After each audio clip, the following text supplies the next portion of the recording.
The morning sun was just breaking through the Atlanta airport windows when 17-year-old Kennedy stepped into the terminal.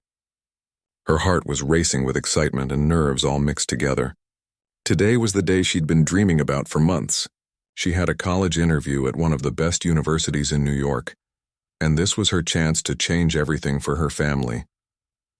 Kennedy adjusted the blazer her mom had bought her from the thrift store. It was a little big in the shoulders, but her mom had pinned it just right so it looked professional. In her hands, she clutched a slightly worn folder that held everything she'd worked so hard for over the past 4 years.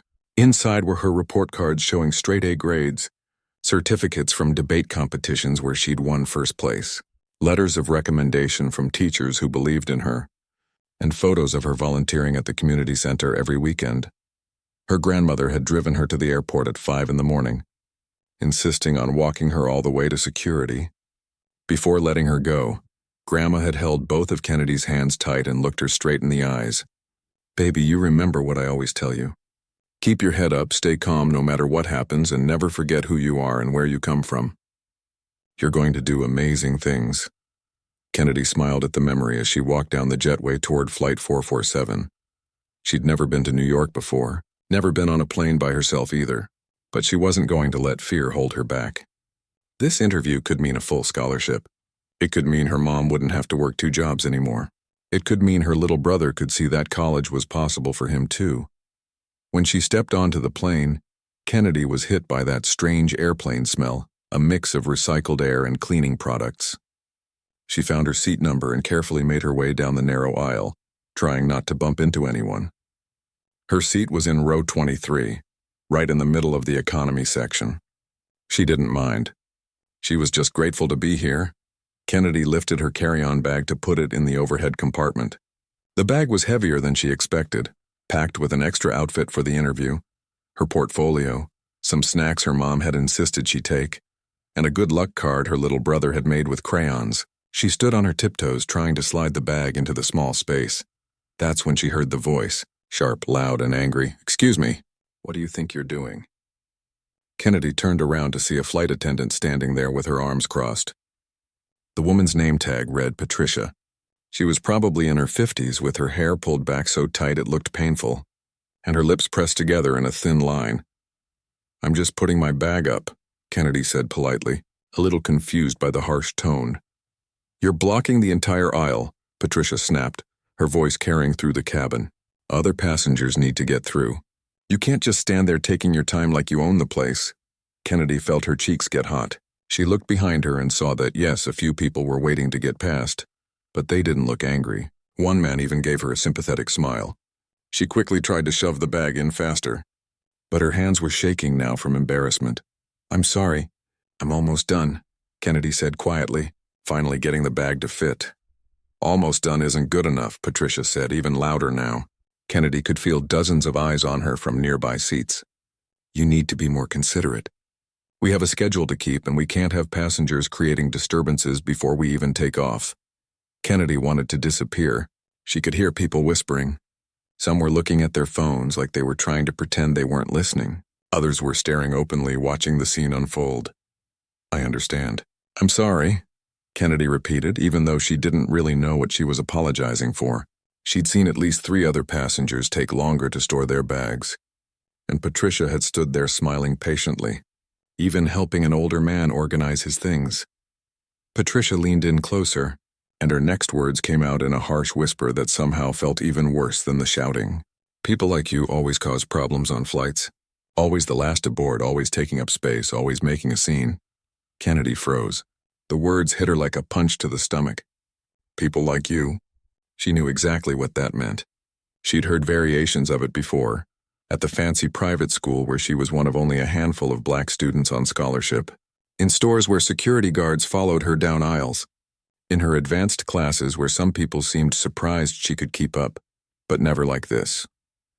Never so openly, so publicly, with so many people watching. Kennedy's eyes started to burn with tears that she absolutely refused to let fall. She wouldn't give this woman the satisfaction. Instead, she took a deep breath, just like her grandmother had taught her, and walked to her seat with her head held high. Even though her whole body felt like it was shaking, she sat down carefully, putting her folder on her lap and staring straight ahead. The man sitting next to her, an older businessman in an expensive suit, didn't even look at her. The woman across the aisle did, though. She was elderly, with kind eyes and silver hair, and she shook her head slowly, her expression sad and angry at the same time. Kennedy tried to focus on her interview prep. She opened her folder and looked at her notes, the questions she'd practiced answering, the research she'd done about the university, but the words kept blurring together. Her heart was still pounding. She could still feel everyone's eyes on her back. The plane started filling up with more passengers, and Kennedy watched as Patricia moved through the cabin with a completely different attitude. She was all smiles now, helping people with their bags, making jokes, asking if anyone needed anything, when a white teenage boy about Kennedy's age struggled with his oversized backpack for a solid 2 minutes. Patricia cheerfully helped him rearrange things and even complimented his college hoodie. Kennedy felt sick to her stomach. It wasn't in her head. It wasn't her being too sensitive like some people always said. This was real. This was happening, and it was so unfair it made her want to scream. But Grandma's voice was in her head again. Stay calm, stay smart, know your worth. Kennedy closed her eyes and took another deep breath. She thought about her mom, probably getting ready for her shift at the hospital right now. She thought about her brother, who had begged her to bring him back something from New York. She thought about all the people in her neighborhood who were proud of her, who'd contributed a few dollars here and there to help with her travel expenses. She couldn't fall apart now. She had too many people counting on her. But as the plane doors closed and the safety announcement started playing, Kennedy couldn't shake the feeling that this flight was going to be harder than she ever imagined. She had no idea just how much harder it was about to get, or that in a few short hours, everything would change in ways she never could have predicted. For now, she just sat quietly in seat 23, holding on to her dreams and trying not to let one cruel person destroy everything she'd worked so hard to achieve. The plane had been in the air for about 20 minutes when Kennedy's throat started feeling dry. She'd been so nervous that morning that she'd barely drunk any water, and now her mouth felt like sandpaper. She looked up from her notes and waited for a flight attendant to come by. She could see Patricia at the front of the cabin, laughing with some passengers in first class. Another flight attendant was pushing a cart down the opposite aisle. Kennedy waited patiently, not wanting to cause any more trouble. But as the minutes ticked by and her throat got drier, she knew she needed to ask for help. When Patricia finally walked past her row, Kennedy raised her hand slightly and spoke in her most polite voice. "Excuse me, could I please have a glass of water?" Patricia looked at her like she'd asked for something ridiculous. Her eyes went cold, and without saying a single word, she just kept walking. She moved right past Kennedy like she was invisible, and stopped 2 rows back to ask a middle-aged couple if they needed anything. The couple said no thank you, and Patricia smiled warmly at them before continuing down the aisle. Kennedy sat there in disbelief. Had that really just happened? Maybe Patricia hadn't heard her. Maybe the plane noise was too loud. She decided to give her the benefit of the doubt, even though something in her gut told her that wasn't it at all. 10 minutes later, Patricia came back up the aisle. Kennedy tried again, a little louder this time. "Excuse me, ma'am. Could I please get some water when you have a chance?" This time Patricia definitely heard her. Kennedy knew she did because the woman's jaw tightened, and she got that same look on her face from earlier. But instead of responding, Patricia turned to the businessman sitting next to Kennedy. "Sir, can I get you anything? A drink, snacks?" Patricia asked with a bright smile. The man looked uncomfortable. He glanced at Kennedy, then back at Patricia. No thanks. I'm good." Patricia nodded and started to walk away again. Kennedy felt her cheeks burning, but she couldn't just sit there and be ignored. "Please, I just need water," she said, her voice a little stronger now. Patricia spun around so fast it made Kennedy jump. "I'll get to you when I get to you," she said sharply. "You need to learn patience. The world doesn't revolve around you." Kennedy's hands clenched into fists on her lap. She bit her lip hard to keep from saying what she really wanted to say. Around her, she could hear the whispers starting again. The elderly woman across the aisle looked furious now, shaking her head and muttering something under her breath. Finally, after what felt like forever, Patricia came back with a plastic cup of water. But instead of handing it to Kennedy like a normal person, she practically slammed it down on the tray table. The cup hit so hard that water splashed everywhere, soaking Kennedy's carefully organized folder. Kennedy gasped and grabbed the folder, but it was too late. Water was seeping through the papers, making the ink run. Her debate certificates were getting soggy. The notes she'd written for her interview questions were bleeding together into an unreadable mess. Even the good luck card from her little brother was getting ruined, the crayon drawing starting to smear. "No, no, no," Kennedy whispered, frantically trying to dab at the papers with the tiny napkin from her tray. Her eyes filled with tears as she watched weeks of preparation literally dissolving in front of her. Patricia stood there for a moment, and Kennedy looked up, hoping for an apology or at least some help. But the flight attendant just had this little smirk on her face, like she was satisfied, like she'd meant to do it. Then she turned and walked away without saying a word. Kennedy couldn't hold back the tears anymore. They rolled down her cheeks as she desperately tried to save what she could. The businessman next to her finally spoke up. "Hey, that was really uncalled for," he said quietly, reaching into his bag and pulling out some tissues. "Here, use these." "Thank you," Kennedy managed to say, taking the tissues and trying to blot the water. But it was useless. So much of her hard work was destroyed. The elderly woman across the aisle unbuckled her seatbelt and leaned across. "Sweetheart, I saw everything. That woman did that on purpose. You need to report this." Kennedy nodded, wiping her eyes. The woman was right. This had gone too far.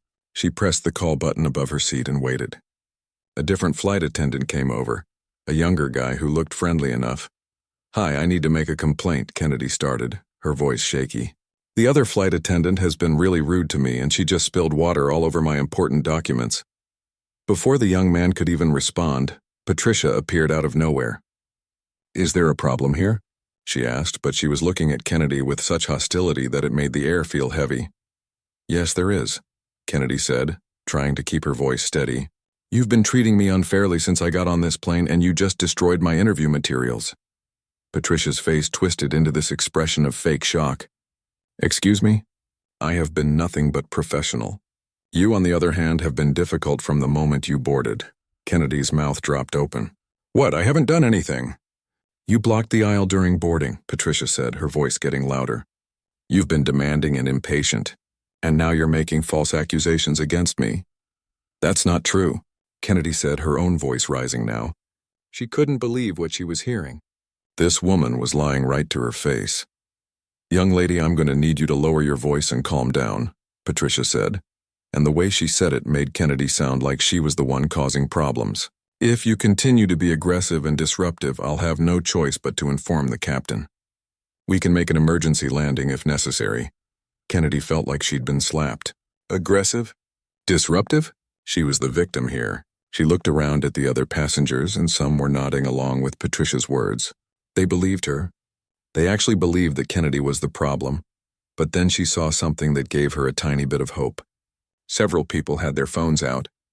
They were filming. They'd seen what really happened. The elderly woman was recording. A young couple a few rows up had their phone pointed her direction. Even the businessman next to her had pulled out his phone. "I'm not being aggressive," Kennedy said, forcing herself to speak calmly even though her heart was racing. "I'm just trying to stand up for myself." "That's what they all say," Patricia muttered, just loud enough for Kennedy and the people nearby to hear. Then louder, she said, "This is your final warning. Say it quietly or there will be consequences." The other flight attendant looked deeply uncomfortable, like he knew something was wrong but didn't know what to do about it. He mumbled something about checking with the senior crew and hurried away. Kennedy sat back in her seat, her whole body trembling. This was a nightmare, an actual nightmare. She looked down at her ruined folder, at the smeared words and soggy papers that represented years of hard work. She thought about her interview tomorrow, about how she was supposed to present all this documentation to prove she deserved to be there. The elderly woman caught her eye and mouthed, "Don't give up." Kennedy took a shaky breath.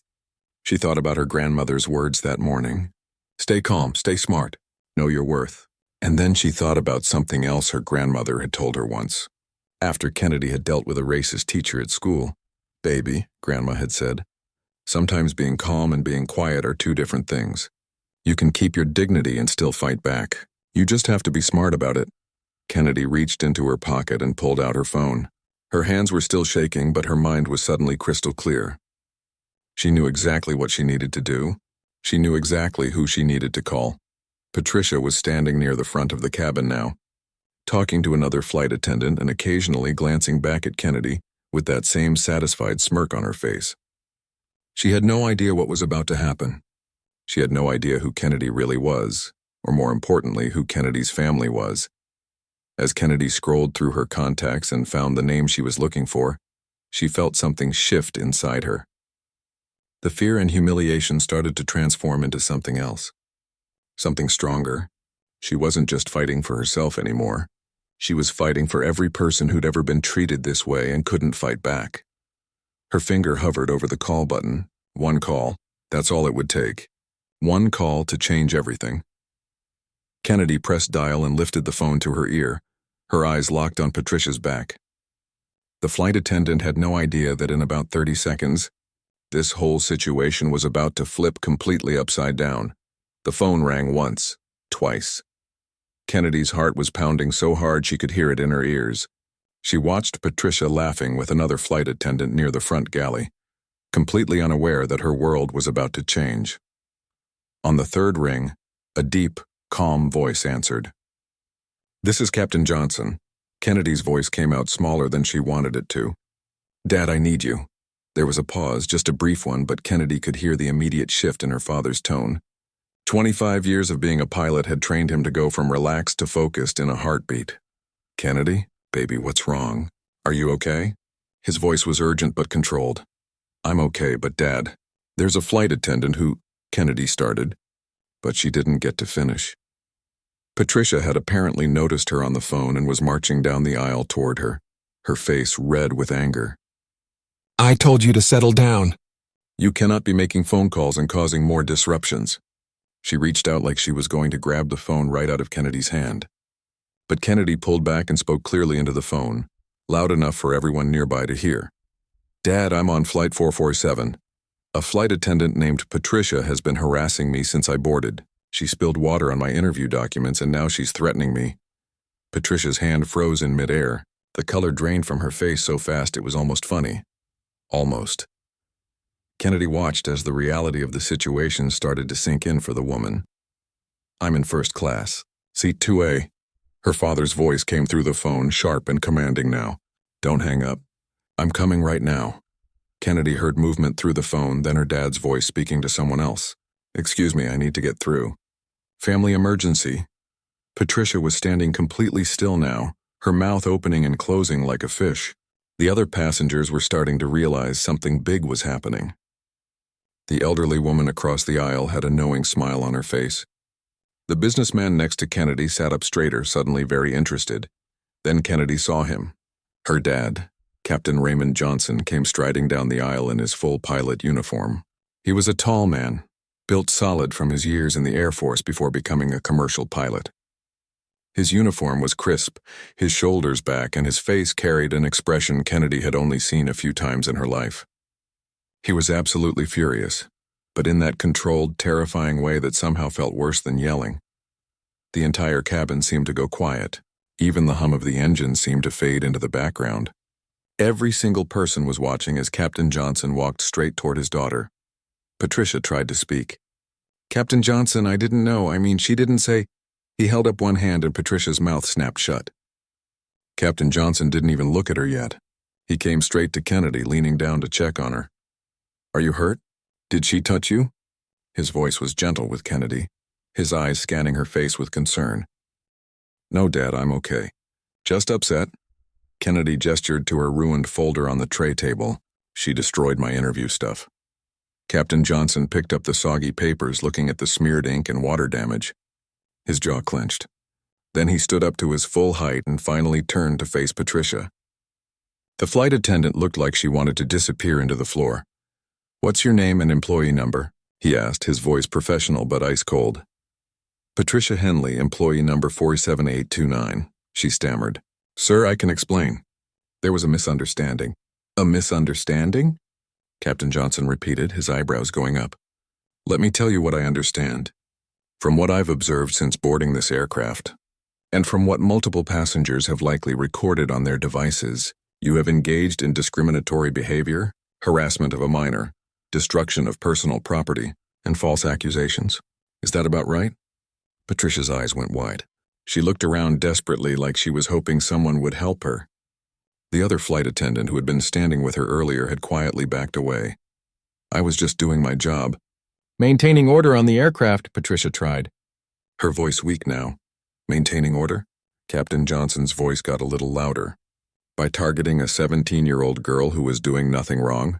By ignoring her request for water and then deliberately spilling it on her belongings? By threatening her with an emergency landing? When she tried to report your behavior, several passengers started murmuring in agreement. One person said, 'I saw the whole thing.' Another voice added, 'I've got video of it.' The businessman next to Kennedy spoke up. 'Sir, I witnessed everything.' Your daughter was completely respectful. The treatment she received was absolutely unacceptable." The elderly woman across the aisle unbuckled and came over. "Captain, I'm retired Judge Dorothy Williams. I observed this entire situation, and I'll happily provide a formal statement. What this woman did was disgraceful." Captain Johnson nodded at them gratefully, then turned back to Patricia. "I need you to get the flight captain out here now." Patricia looked like she might cry, but she hurried toward the cockpit. Kennedy watched as her dad took a deep breath, clearly trying to keep his emotions in check. He sat down in the empty middle seat next to her. "I'm so sorry, baby," he said quietly. "You shouldn't have to deal with this kind of treatment. Not anywhere, but especially not here." "It's not your fault, Dad," Kennedy said, wiping her eyes. "I just don't understand why she hated me so much. I didn't do anything to her." "You didn't do anything wrong at all," her dad said firmly. "Some people carry hate in their hearts and they look for any reason to let it out. But that's on them, not on you. You hear me?" Kennedy nodded.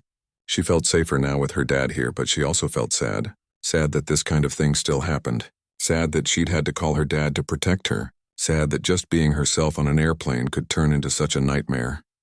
The cockpit door opened, and the flight captain came out. He was an older white man with gray hair, and he looked very serious. Patricia trailed behind him, her face blotchy and red. "Ray?" the flight captain said, recognizing Kennedy's father. "What's going on here?" Captain Johnson stood and shook the other captain's hand. "Hey, Tom, listen, we have a serious situation. This flight attendant has been harassing my daughter, but this isn't just about my kid. This is about airline policy, federal regulations, and basic human decency."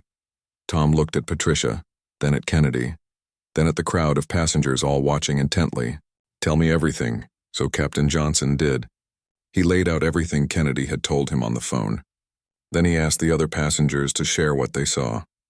The businessman described Patricia's behavior during boarding. Judge Williams talked about the water incident and the false accusations. The young couple a few rows up showed their video footage on their phone. With each new piece of evidence, Tom's face grew more grim. Patricia tried to interrupt a few times with excuses, but Tom held up his hand. "That's enough," he said to Patricia. "Under FAA regulations and our company's code of conduct, I'm immediately suspending you from active duty for the remainder of this flight. You'll report to the jump seat and remain there under supervision. When we land, you'll be met by airline management and security." Patricia's face went white. "But I've been with this airline for 15 years. "Then you should know better," Tom said firmly. "This behavior is completely unacceptable. You've put the safety and well-being of our passengers at risk, and you've violated every policy we have about treating people with respect." He turned to Kennedy. "Miss, on behalf of this airline, I sincerely apologize for what you've experienced. This is not who we are or what we stand for." Another flight attendant, a kind-looking woman who'd been working in the back of the plane, came forward. "I'll take over this section," she said gently. "And, sweetheart, I'm going to get you anything you need for the rest of this flight." Kennedy managed a small smile. "Thank you." As Patricia was escorted to the jump seat at the back of the plane, the cabin slowly started to return to normal. But Kennedy could feel something had changed. It wasn't just that her dad had come to help her. It was that other people had stood up too. Strangers had used their voices and their phones to make sure the truth was known. Her dad squeezed her hand. "Proud of you, Kennedy. You stayed strong." Kennedy looked at her ruined folder and then back at her father. "What about my interview?" Her dad smiled, that warm smile that always made her feel better. "We'll figure it out. I promise." After her dad went back to his seat in first class, Kennedy sat quietly, still trying to process everything that had just happened. Her hands had finally stopped shaking, but her mind was racing. The new flight attendant, whose name tag said Christina, came by with a warm blanket and a fresh bottle of water. "Honey, if you need anything at all, you just let me know, okay?" Christina said with genuine kindness in her eyes. "Anything. Thank you," Kennedy said softly. She wrapped the blanket around her shoulders, suddenly feeling cold even though the plane wasn't cold at all. It was shock, she realized. Her body was finally catching up to everything that had happened. The elderly woman, Judge Williams, was still sitting across the aisle. She'd moved there right after everything went down and hadn't gone back to her original seat. Now she leaned over with a gentle smile. "How are you holding up, sweetheart?" Kennedy tried to smile back, but her lips trembled. "I'm okay. I just keep thinking about my interview tomorrow. All my documents are ruined." Judge Williams reached into her elegant leather handbag and pulled out a business card. "You take this. It has my email and phone number. I'm going to write up everything I witnessed today, and I'll send it to you within the hour. You can print it out and take it with you to your interview." "Really? You'd do that?" Kennedy felt tears welling up again, but this time they were different. They were grateful tears. "Of course I will," the judge said firmly. "What happened to you today was wrong, but you handled it with such grace and dignity. That tells me everything I need to know about your character. Any university would be lucky to have you." The businessman sitting next to Kennedy, who'd introduced himself as Mr. Chen, turned to her. "I have a small printing company in New York. If you need to print out new copies of anything, you come by my office tomorrow morning before your interview. I'll have my assistant help you get everything organized and printed on quality paper. No charge." Kennedy couldn't believe what she was hearing. "Sir, you don't have to do that." "I know I don't have to," Mr. Chen said. "I want to. I've got a daughter about your age, and if something like this happened to her, I'd hope someone would step up to help." He pulled out his business card and handed it to her. "You text me when you land and we'll set it up." A woman from a few rows back came over holding a laptop bag. "Excuse me, I couldn't help but overhear. I'm Professor Hughes from Columbia University. I teach in the sociology department." Kennedy's eyes went wide. "Columbia? That's where my interview is tomorrow."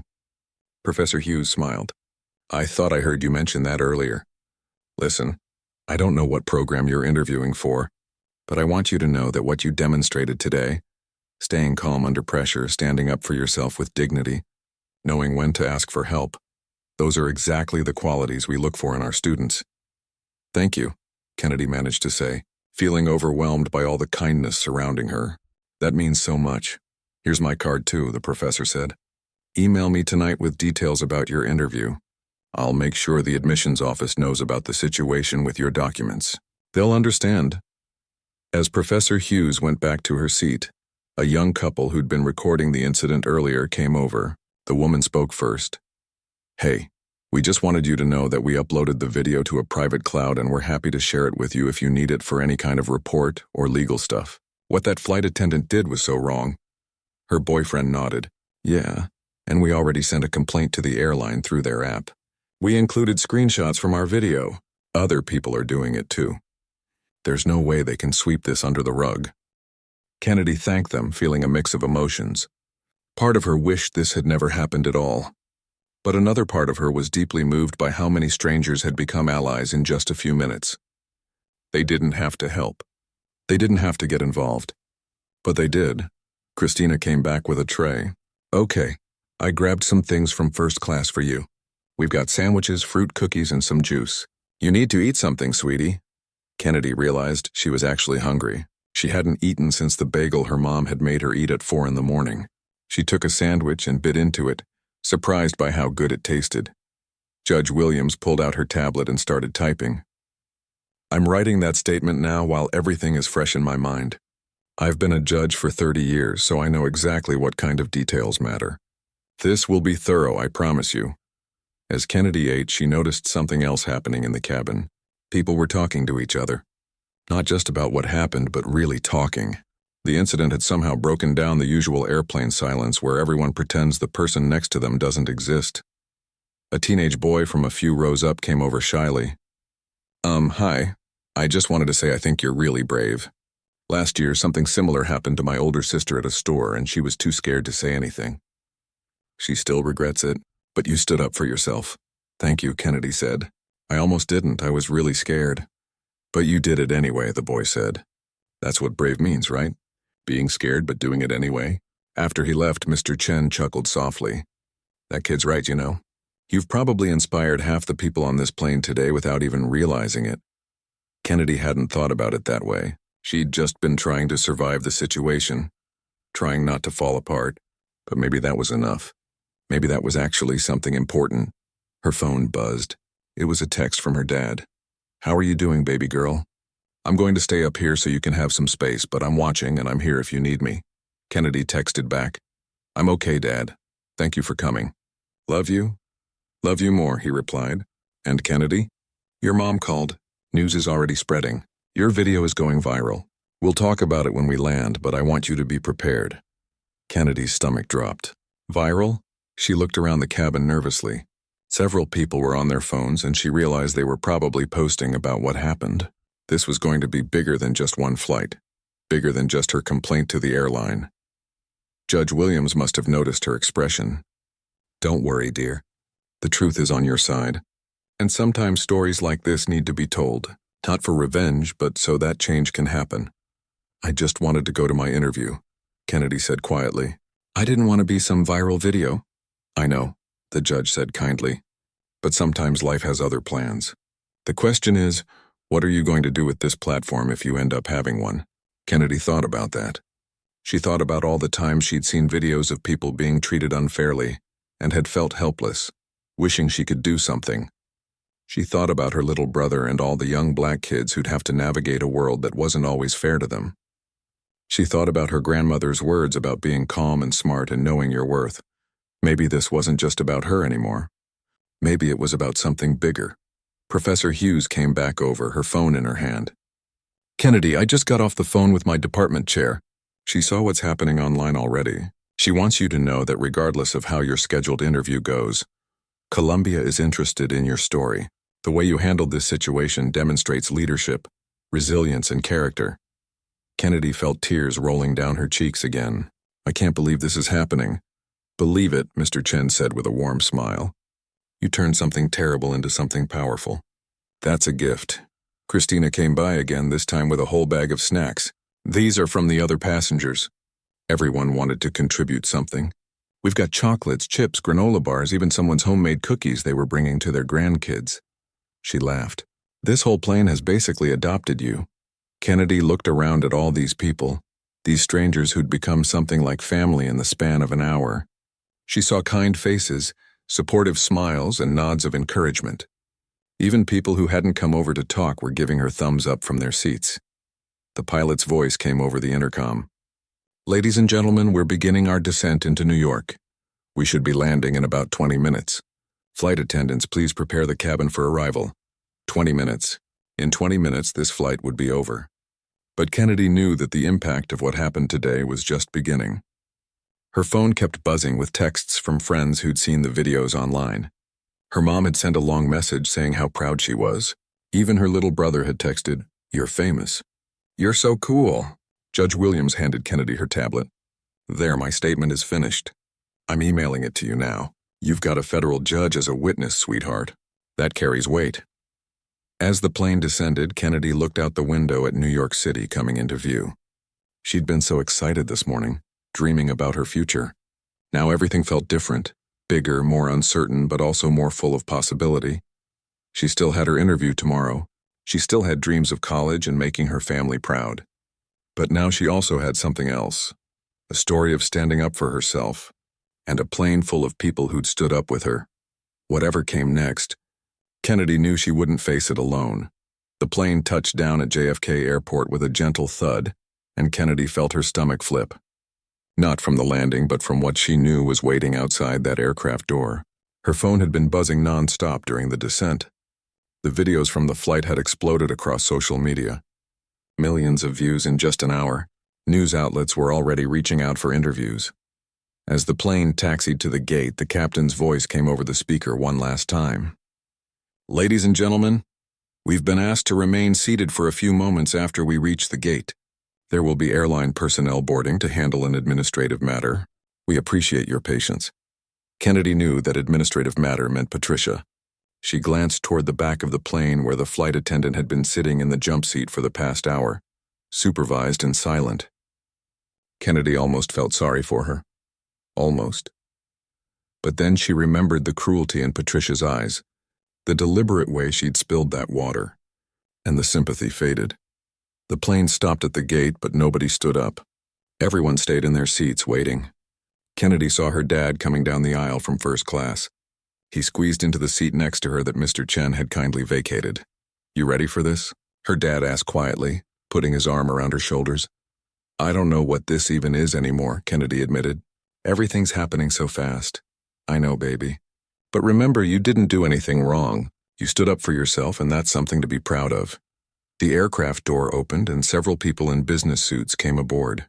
Kennedy recognized the airline logo on their badges. Behind them were two airport security officers. They walked straight to the back of the plane where Patricia was sitting.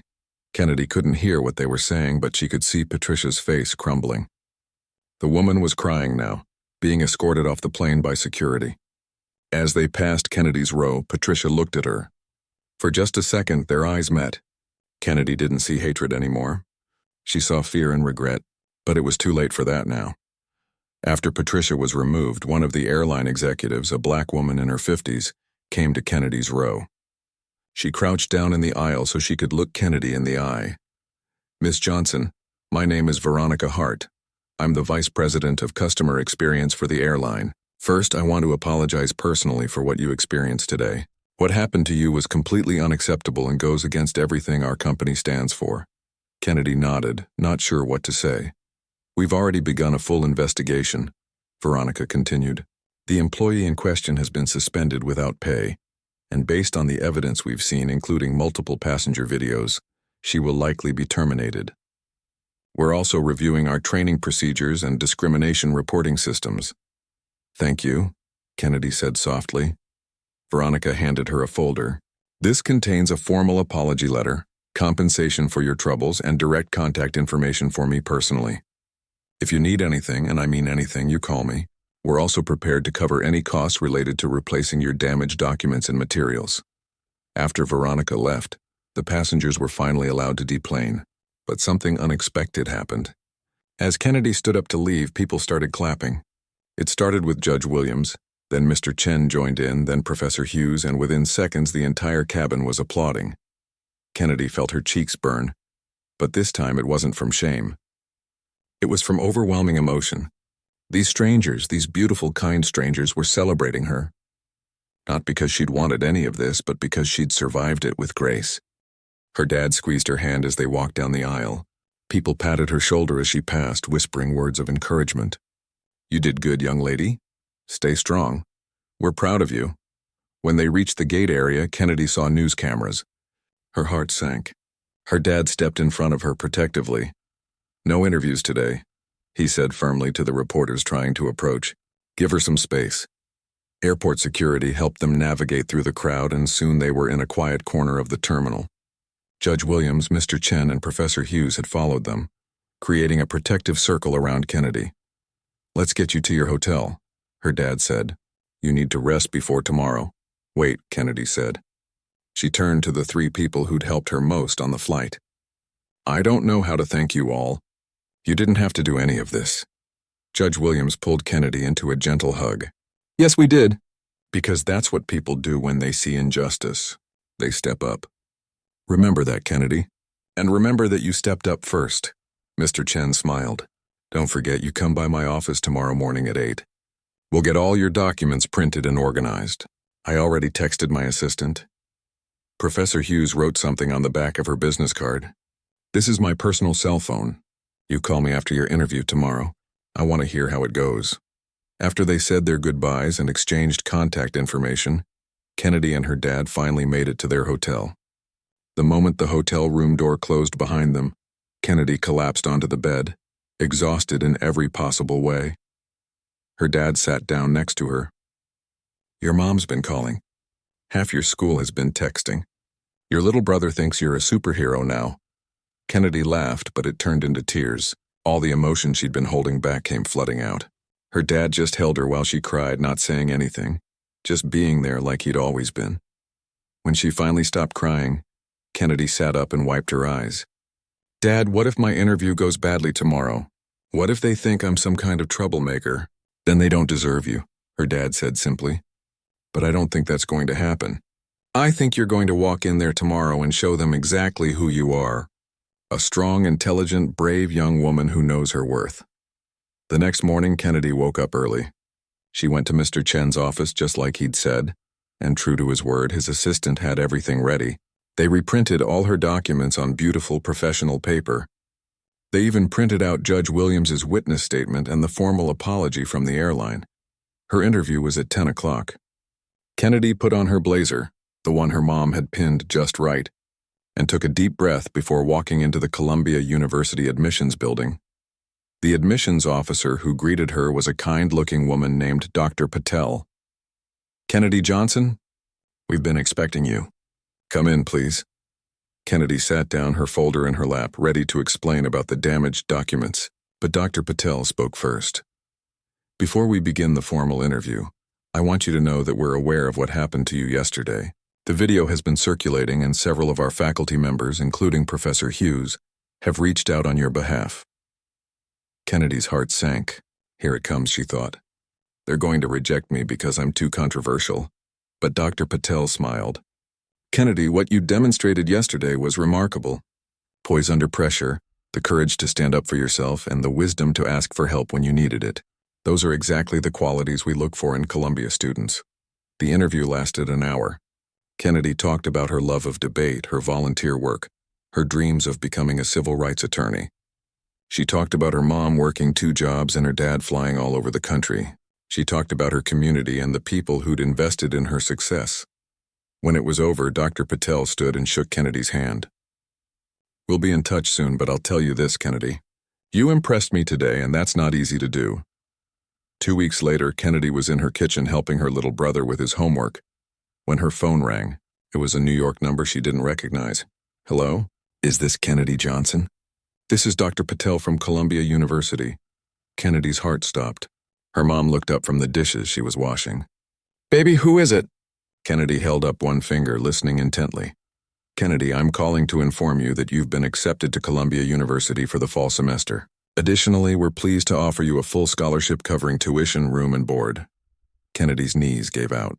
She sat down hard on the kitchen floor, tears streaming down her face. "Are you serious?" "Completely serious.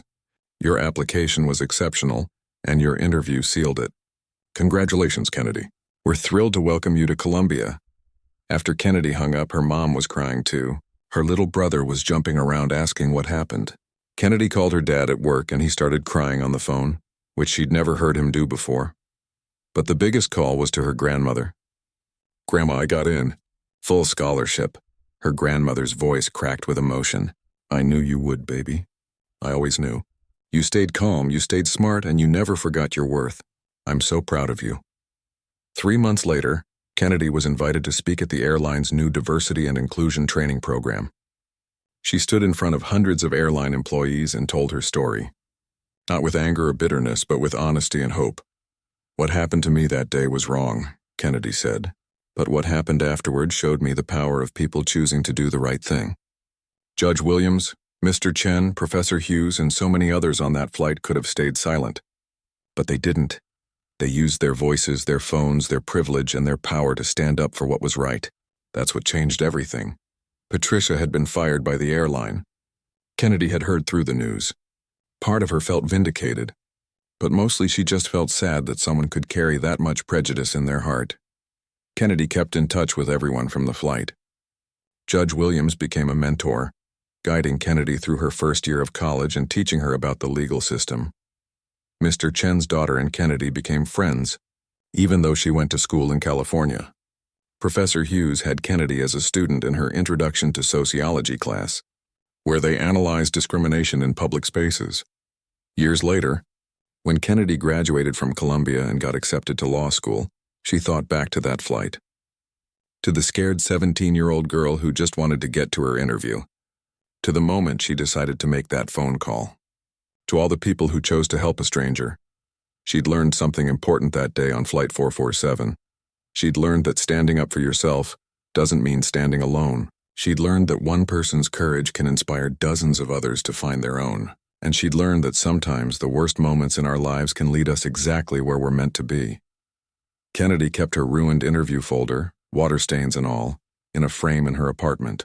It reminded her of where she came from and how far she'd traveled, not just to New York, but in life. Every time she looked at it, she heard her grandmother's voice. Stay calm, stay smart, know your worth.